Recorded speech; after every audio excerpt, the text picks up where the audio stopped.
اللہ اکبر اللہ اکبر۔ ایمان و عقیدے کی سلامتی کے بعد نماز تمام فرائض میں نہایت اہم ترین عبادت ہے۔ نماز ایک بدنی عبادت ہے جو ہر مسلمان پر دن میں 5 مرتبہ فرض ہے اور اس کے دینی دنیاوی بے شمار فوائد ہیں۔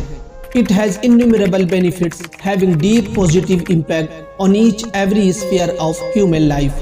اللہ سے اپنے ملتا ہے بندہ نماز میں۔ قرآن مجید اور احادیث نبی کریم علیہ الصلاۃ والتسلیم اس کی اہمیت و افادیت سے مالا مال ہیں۔ اللہ رب العزت نے نماز قائم کرنے اور اس کی حفاظت کرنے والوں کے لیے مزدہ جاں فضا رضا الہی کے نصیب ہونے، خوشحالی، برکت اور جنت کا وعدہ فرمایا ہے، تو وہیں اس کے تارکین چھوڑنے والوں کے لیے سخت وعید بھی فرمائی۔ اللہ پاک نے قرآن مجید کے سورہ بقرہ آیت نمبر 3 میں متقی لوگوں کا دوسرا وصف بیان کرتے ہوئے فرمایا کہ وہ نماز قائم کرتے ہیں۔ نماز قائم کرنے سے مراد یہ ہے کہ نماز کے ظاہری اور باطنی حقوق ادا کرتے ہوئے نماز پڑھی جائے۔ نماز کے ظاہری حقوق یہ ہیں کہ ہمیشہ ٹھیک وقت پر پابندی کے ساتھ نماز پڑھی جائے اور نماز کے فرائض و واجبات، سنن و مستحبات کا خیال رکھا جائے اور تمام مفسدات و مکروہات سے بچا جائے۔ جبکہ باطنی حقوق یہ ہے کہ آدمی دل کو غیر اللہ کے خیال سے فارغ کر کے ظاہر و باطن کے ساتھ بارگاہ حق میں متوجہ ہو اور بارگاہ الہی میں عرض و نیاز اور مناجات میں محو ہو جائے۔ آئیے اس کے 10 فوائد آپ سے شیئر کرتا ہوں۔ سب سے پہلے نماز پڑھنے والے کو اللہ پاک کی رضا حاصل ہوتی ہے۔ نماز دل اور چہرے کی نورانیت میں اضافے کا باعث بنتی ہے۔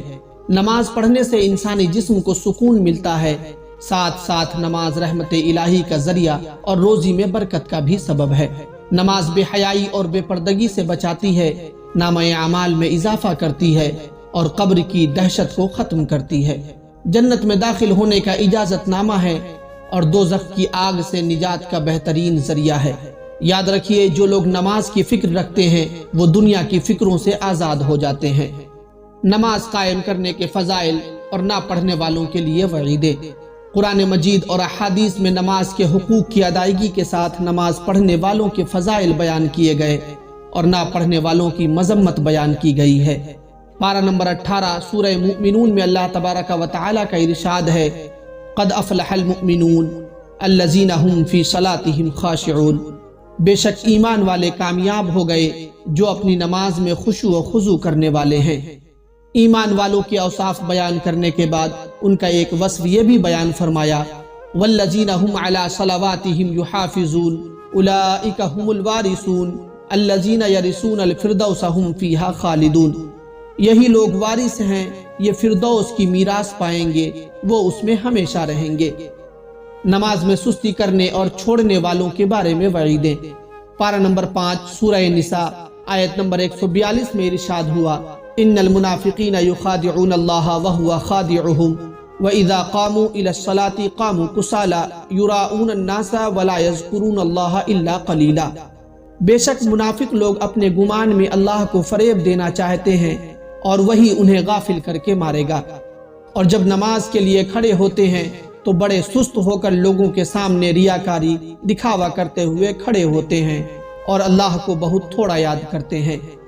دوسری جگہ سورہ مریم میں ارشاد ہوا، فخلف من بعدهم خلف اداؤوا الصلاة واتبعوا الشہوات فسوف یلقون غیا الا من تاب وآمن وعمل صالحا فاولئک یدخلون الجنة ولا یظلمون شیئا۔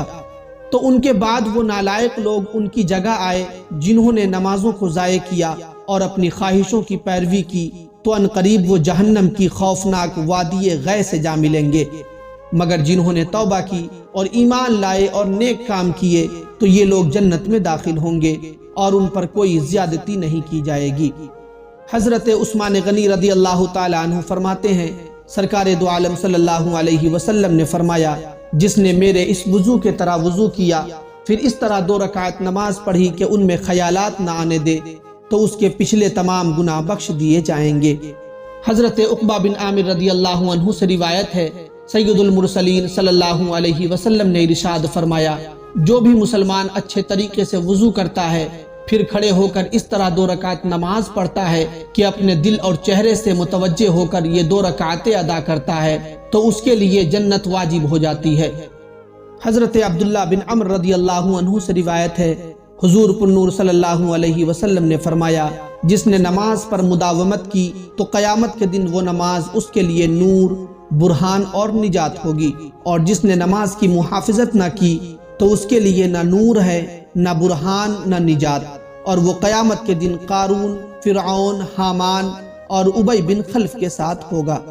حضرت ابو سعید خدری رضی اللہ عنہ سے روایت ہے، حضور صلی اللہ علیہ وسلم نے ارشاد فرمایا، جس نے جان بوجھ کر نماز چھوڑی تو جہنم کے اس دروازے پر اس کا نام لکھ دیا جاتا ہے جس سے وہ داخل ہوتا ہے۔